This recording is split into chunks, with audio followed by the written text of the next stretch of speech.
ሰላም ቤተሰብ እንዴት ናችሁ? ዛሬ ወደ እናንተ የመጣሁት በጸሎት ኃይል ጉልበት ሲኖርና ጸሎት ኃይል ጉልበት ሳይኖረን የሚያጋጥሙን ነገሮች ምንን ይመስላሉ?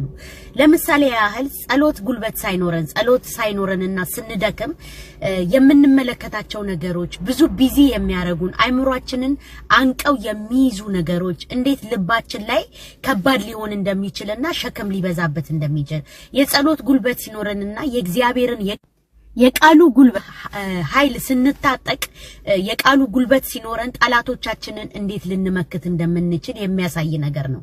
ለምሳሌ ያህል ሁሉ ጊዜ እግዚአብሔርን ቃል ስናነብና የእግዚአብሔርን ነገር ህብረት ስናረግና ስንጸልይ ነገሮቻችን በአጠቃላይ የተስተካከሉ ይሆናሉ። ነገር ግን በጸሎት ጉልበት ሳይኖረን ጠላት ሁሉ ጊዜ እንደምትመለከቱት እቅድ ያወጣል። ከዛ በኋላ በዛ እቅድ መሰረት ጠላት ሁሉ ጊዜ ሊያርድ ሊገድልና ያጠፋ ነው የሚመጣው። ጸሎት ጉልበት ሳይኖራችሁ ጧት ካልጋችሁ እንደተነሳችሁ የምትሰሟቸው ዜናዎች የምታስተናግዷቸው የቀን ውሎች በአጠቃላይ የምትጨናነቁበት ነገር ነው የሚፈጥረው። በስራ ቦታችሁ ላይ የስራ ጫና ይፈጥርባችኋል፣ ብዙ ሸክም ያደርግባችኋል። ሰዓቱ ምንም ነገር ሳትመለከቱት አይምሯችሁ በተለያየ ነገር እንደተሞላ እንደተጨነቀ ይትውላላችሁ።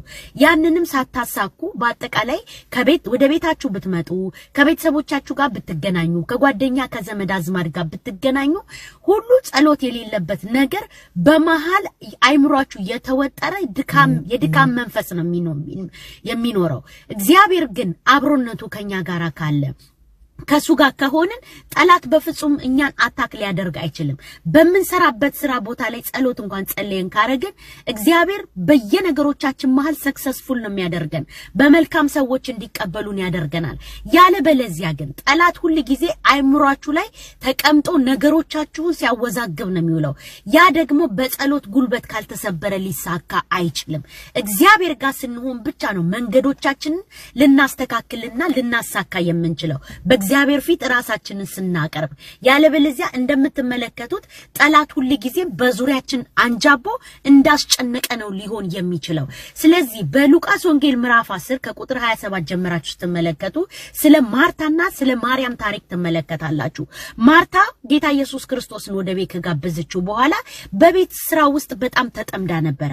ማርያም ግን በጌታችን በኢየሱስ እግር ስር ቁጭ ብላ ትማር ነበረ፣ የሱን ቃል ታዳምጥ ነበረ። ከዛ ለምን እህቴ አታግዘኝም? ለምን እንድታግዘኝ አትነግራትም? ብላ ጌታ ኢየሱስ ክርስቶስን ጠየቀችው። ግን ጌታ ኢየሱስ ክርስቶስ ማርታን ምን አላት? ብዙ ነገር ነው የምትጨነቂው፣ ብዙ ነገር ትጨነቂያለሽ፣ ብዙ ነገር ትታወቂያለሽ። ብዙ በተጨነቅሽ ቁጥር በብዙ ነገር ትታወቂያለሽ። የሚያስፈልግሽ ግን ጥቂት ነው። ጥቂቷን ነገር ማወቅ አለብሽ። አለበለዚያ ግን ብዙ በሰራሽና ብዙ ባረክሽ ነገር ትርፉ አንድ ነገር ነው። ሐሳባችንን በእግዚአብሔር እግር ስር ስናደርግ በእግዚአብሔር ጋር አብሮነት ሲኖረን ብዙ ከምንጨነቅ ጥቂቷ ነገር እናተርፋለን። ያን ጥቂት ልናተርፍበት የምንችልባቸው ነገሮች ለምሳሌ ማርያም እንዳደረገችው ማርያም በጌታ እግር ስር ቁጭ ስላለችና መልካምን እድል ስለመረጠች ከእርሱ ጋር ያለው ነገር አይወሰድባትም። ስለዚህ ማርያም ሁሉ ጊዜ መልካሙን ተመኘች፣ ከጌታ ጋር መሆኑን ተመኘች፣ እሱ እግር ስር ቁጭ ብሎ ከሱ ጋር መሆንን ተመኘች። ስለዛ መልካም ነገር ገጠማት፣ መልካሙን ነገር ወሰደች ይላል በመጽሐፍ ቅዱስ እንኳን ቃሉ ሲናገር። ስለዚህ ሁሉ ጊዜ መልካም የሆነውን ነገር ለመምረጥ እንሞክር። ወደ ጸሎት ህይወታችንን ጉልበታችንን እናድርግ። ጠላት በተለያየ መልኩ መጥቶ አታክ እንዳያረገን የኛ የሆነውን እንዳይወስድብን እኛ አስቀድመን ልንረቀው ይገባል። ምክንያቱም የልጅነት ስልጣን ተሰጥቶናል። ከኛ የሚበልጥ የለም።